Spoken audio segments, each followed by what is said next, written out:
Bonjour tout le monde. On essaie quelque chose. Vous avez sans doute entendu parler du COVID-19, le coronavirus. Et là, les enfants du Québec et partout sur la Terre ne peuvent pas aller à l'école. Ça semble être une bonne idée au début. Tout le monde est content. All right, pas d'école, pas d'école. Ça devient vite préoccupant parce que la vie nous rattrape et là, l'année prochaine, on va être capable de comprendre les concepts, blablabla. Donc, j'essaie de faire quelque chose, c'est vraiment broche à foin, euh, mais le contenu mathématique qu'on va regarder ensemble tous les jours, une capsule par jour, va être pas broche à foin. Le système vidéo dans ma maison, ça l'est peut-être. Et je vais oublier de regarder dans le petit trou de temps en temps. Je vais regarder comme ça. Puis là, vous allez dire, il ne regarde pas le monsieur, mais c'est parce que je fais des affaires en même temps. Vous comprenez? Exemple, là, je viens juste de le faire.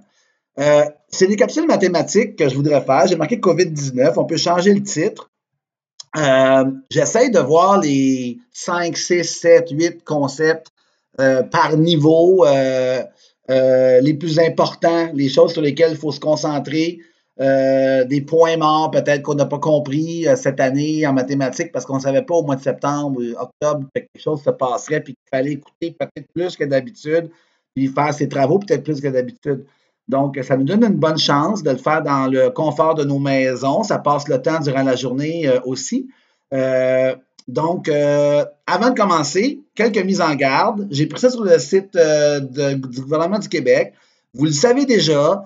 Euh, j'ai entendu quelque chose à la télévision. Fait, je ne le lirai pas avec vous autres. Là. Vous avez juste à faire pause sur la vidéo si vous voulez le lire au complet. Je vous encourage à le faire. J'aime la dernière phrase. Chaque personne a un rôle à jouer afin de diminuer les risques de propagation des virus. Et j'aime ça aussi. Je pense que c'est aux États-Unis que j'ai entendu ça, où ça disait agissez comme si vous aviez le virus. Et ça nous fait voir tout ça vraiment différemment. Si je sais que j'ai le virus, ben, je n'irai pas parler à d'autres personnes. Je ne veux pas les contaminer. Donc, moi, ça c'est resté dans ma tête, puis je l'ai marqué là. C'est ça j'essaie d'utiliser ça pour gérer un petit peu comment moi j'agis personnellement dans mon confinement volontaire. J'ai choisi la proportionnalité comme concept de deuxième secondaire à regarder ensemble un petit peu. On va peut-être avoir 2 ou 3 sessions sur la proportionnalité. Je n'ai pas encore idée de la durée d'une de ces capsules vidéo-là. Moi, dans ma tête, c'était autour d'une quinzaine de minutes. Il faut que ce soit impact, efficace. C'est une vidéo, vous pouvez la repasser. C'est pas comme un cours où si tu as texté ou si tu as cligné des yeux ou si tu t'es endormi ou si tu es allé à la toilette, tu as manqué des bouts. Ça, c'est une vidéo, vous pouvez y revenir. Et il y aurait des exercices, puis le lendemain, on commencerait par la correction rapide des exercices. On pourra voir au fur et à mesure que ça se développe. Euh, Si on veut parler de proportionnalité, on doit parler de taux constant. C'est la théorie du départ. Il faut que les taux soient constants. On a proportionnalité dans une situation à 2 variables et il faut que les taux soient constants. Fait que si on regarde ça ici, j'ai 3 petites questions pour vous autres. On va y répondre rapidement. Euh, le lundi, Franck dépense 5 pour dîner. Combien dépense-t-il en une semaine pour dîner? Donc, la réponse est variable. Je veux dire, plusieurs réponses sont possibles. Ça peut être que le lundi, il y a un lunch, le lundi, il n'y a pas de lunch, puis le mardi, il y a un lunch. On n'a aucune idée. Qu'est-ce qu'on pourrait ajouter à l'énoncé de la question A pour qu'il n'y ait qu'une bonne réponse? Vous savez, en mathématiques, on aime ça qu'il y ait une bonne réponse. Ça ne veut pas dire qu'il ne faut pas avoir les moyens d'arriver tout le monde à cette bonne réponse-là. Mais qu'est-ce qu'on ajouterait? Fait que dans vos têtes, il y a des réponses qui apparaissent. Je ne veux pas laisser trop de temps, je ne suis pas encore habitué avec ça. Fait que allons-y. Euh, Si on dit simplement que Franck dépense toujours 5 pour dîner, donc le mot toujours nous dit qu'il y a quelque chose de constant là-dedans, à ce moment-là, quelqu'un qui va dire ouais, mais si mardi, Franck a un lunch, ben non, c'est écrit dans l'énoncé même que Franck dépense toujours 5 pour dîner. Vous avez sans doute entendu parler des profs qui ont dit les jeunes sont poches en mathématiques parce qu'ils savent pas lire, parce qu'ils savent pas lire. Euh, c'est vrai, c'est pas savoir lire, savoir accorder des participes passés nécessairement, mais c'est prendre le temps de lire le problème. Les enseignants comme moi le savent que les jeunes ne prennent pas le temps de lire les problèmes, comme les adultes ne prennent pas le temps de lire tout ce qui est offert à leur lecture, comme une hypothèque ou les relevés de carte de crédit. Donc, j'ai parlé de situation à 2 variables. Et j'ai 3 petites questions pour vous autres qui peuvent paraître farfelues un petit peu. Donc, il y a plein de contextes dans la vie, puis on dirait, puis dans mon temps, je suis plus vieux que vous autres, dans mon temps, on commençait le chapitre de proportionnalité et on était capable de répondre à toutes les questions. C'est comme si d'emblée, tout était proportionnel. C'est faux. D'emblée, tout n'est pas proportionnel. Il y a 4 façons de décoder qu'une situation est proportionnelle ou admet des taux constants, et c'est ce qu'on va faire dans ce premier cours-là. Donc, si on regarde en économie, dans les 3 derniers mois, le taux d'intérêt a monté de 2 %. Quel sera le taux d'intérêt dans 3 mois? OK, 2 en physique. Un baromètre indique une pression atmosphérique de 101,3 kPa lorsqu'il est à 25 mètres au-dessus du niveau de la mer. Quelle pression indiquera-t-il à 50 mètres au-dessus du niveau de la mer? Et la 3e orbitale d'un atome de fer compte 14 électrons. Combien d'électrons compte la 4e orbitale d'un atome de fer? C'est des questions qu'on a prises dans des livres de mathématiques qui datent de 1950-1940 et les jeunes étaient supposés répondre à ces questions-là. Alors que, rappelons-nous, ils ont 14 ans, ils sont en secondaire 2. Quelles sont les variables en jeu dans chacune des situations? Je vais vous remettre la photo dans quelques minutes. Selon toi, les taux sont-ils constants? Et c'est niaiseux de poser la question, c'est y répondre. Possèdes-tu les connaissances nécessaires pour résoudre ces problèmes? Donc, les variables en jeu ici, qu'est-ce que c'est en économie, en physique et en chimie? C'est quoi les variables en jeu? C'est ce qui est appelé à varier dans une situation. En économie, la durée concernée, là, la variation du taux d'intérêt, c'est les variables qui sont en jeu. Dans le numéro 2, la pression atmosphérique, la valeur de la pression atmosphérique, c'est une variable, et l'altitude, c'est la 2e. Et en chimie, ben, c'est le numéro de l'orbital qui est la variable, et on ne sait même pas c'est quoi une orbitale, puis on serait supposé être capable de répondre à cette question-là. Et le nombre d'électrons dans la dite orbitale. Ce serait ça qui est en jeu. Et est-ce qu'on peut répondre à cette question-là? On ne peut pas répondre. On n'est pas capable. On n'a pas les connaissances. Et ce n'est pas des taux qui sont constants. On n'est pas assuré qu'il y a le même nombre d'électrons sur une orbitale, sur toutes les orbitales d'un atome de fer, par exemple, ou d'un autre élément. Donc, le cœur du sujet, 4 moyens de décoder que les taux sont constants. La première étape avant de se mettre à résoudre aveuglément un problème, c'est de décoder si les taux sont constants. On regarde c'est quoi les variables, puis on se demande est-ce que les taux sont constants. Il y a 4 moyens. Le premier moyen, c'est le contexte.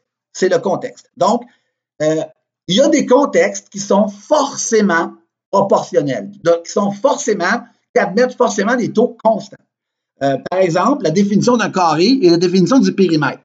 Ça permet d'être certain que si je te donne la mesure d'un côté d'un carré et je te demande le périmètre, ben, tu sais que c'est 4 fois plus grand que la mesure du côté.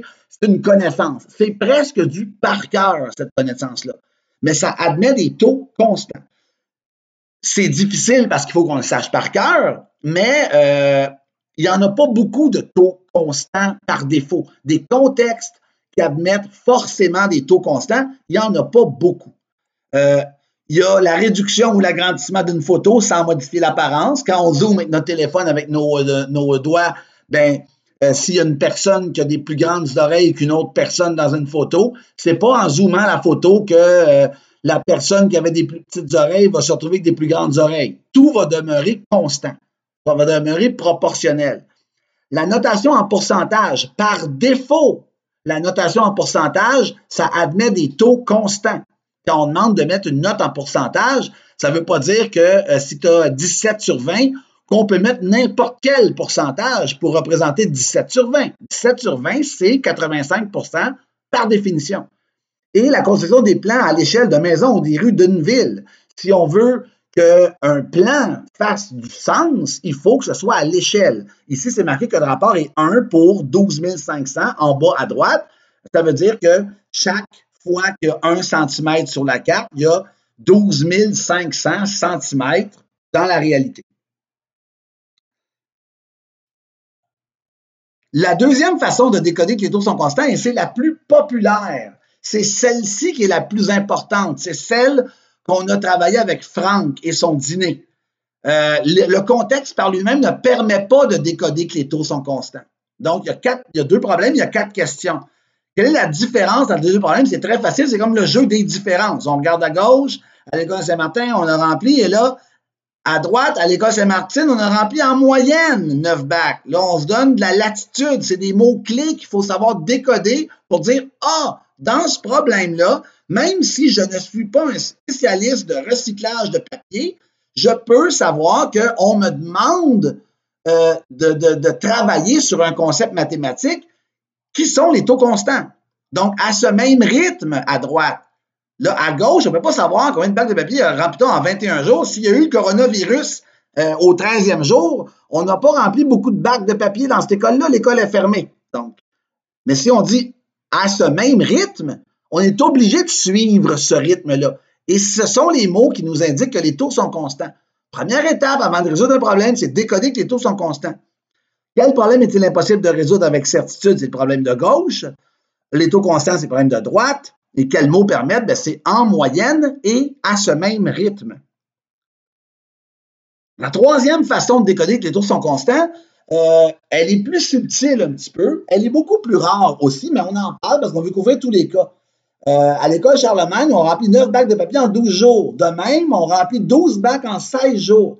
On donne un autre exemple. On donne 2 fois la donnée sur laquelle on peut se baser pour travailler. Tandis qu'à droite, il y a seulement une donnée. On ne peut pas savoir.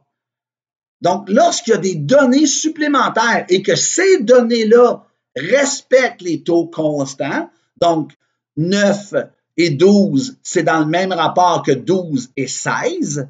On va voir ça dans la prochaine section, comment calculer ça, mais c'est du primaire, donc vous devriez savoir que pour passer de 9 à 12, ben, j'ajoute le tiers. Pour passer de 12 à 16, j'ajoute le tiers. Le tiers de 9, c'est 3, donc 9 plus 3, 12. Le tiers de 12, c'est 4. 12 plus 4, 16. Donc, le tiers de 21, c'est 7. 21 plus 7, 28. La réponse, c'est 28. Et il y a une seule bonne réponse. Tandis qu'à droite, on ne le sait pas.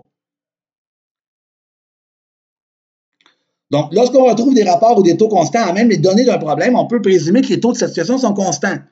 Dans la première situation de la page précédente, même s'il n'est pas écrit en toutes lettres que les taux sont constants, il semble légitime de poser une telle hypothèse à partir de données fournies, puisqu'il y a un taux constant dans l'énoncé. Je vais vous parler, avant de donner des problèmes à faire en devoir, ce serait ça un petit peu les problèmes que vous auriez à faire, et le lendemain, on les corrigerait. Je ne vais pas passer trop de temps sur ça. Si on regarde la situation numéro 2, le bœuf haché extra maigre, le problème qui arrive lorsque les taux ne sont pas constants, c'est que quelqu'un qui veut acheter 30 kg de bœuf pourrait payer des prix différents pour 30 kg de bœuf.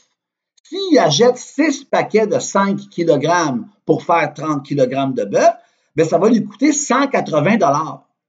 S'il achète 3 paquets de 10 kg, ça va lui coûter 165 $. Puis s'il achète un paquet de 20 et un paquet de 10, ça va coûter 155 $. Donc, ce n'est pas constant. Les taux ne sont pas constants. Le prix d'un kilogramme de bœuf n'est pas le même pour chaque quantité de bœuf. Ça peut être normal dans le monde des affaires de faire ça pour inciter les gens à acheter des gros formats comme chez Costco. Mais dans un problème de mathématiques, si on demande combien coûte 30 kg de bœuf, mais ce n'est pas logique pour nous, les profs de maths, que les jeunes puissent répondre 4, 5, 6, 7, 8, 25 réponses différentes. On aime avoir une réponse parce qu'on aime faire appliquer une théorie mathématique, en l'occurrence la proportionnalité. La quatrième façon de décoder que les taux sont constants, c'est la représentation graphique. Celle-là aussi, elle est rare. Elle va devenir de plus en plus fréquente à mesure que vous avancez au secondaire. Pour y aller rapidement, lorsque une situation correctement représentée dans un plan cartésien a l'allure d'une ligne droite qui passe par l'origine, on va dire que les taux sont constants, on va dire que la situation est proportionnelle. Donc, 4 moyens de décoder que les taux sont constants. Le contexte, donc il y a certains contextes qui comportent des échelles de conversion, des agrandissements, des réductions, des pourcentages, des taux de change, des recettes, ça fait normalement intervenir des taux constants. Le numéro 2, l'énoncé du problème, c'est le plus fréquent. Certains mots ou expressions comme au même rythme, à même vitesse, de même goût, toujours. Ça nous indique qu'on veut qu'on considère que les taux sont constants et qu'il n'y a pas d'exception. Les deux autres, les données, on en a parlé un petit peu, c'est rare, mais lorsqu'une table de valeurs est présentée dans une situation, il s'agit de vérifier que les taux présentés sont constants, comme dans la table de valeurs qui est ici, les taux le sont. Donc, on dirait que la situation admet des taux constants.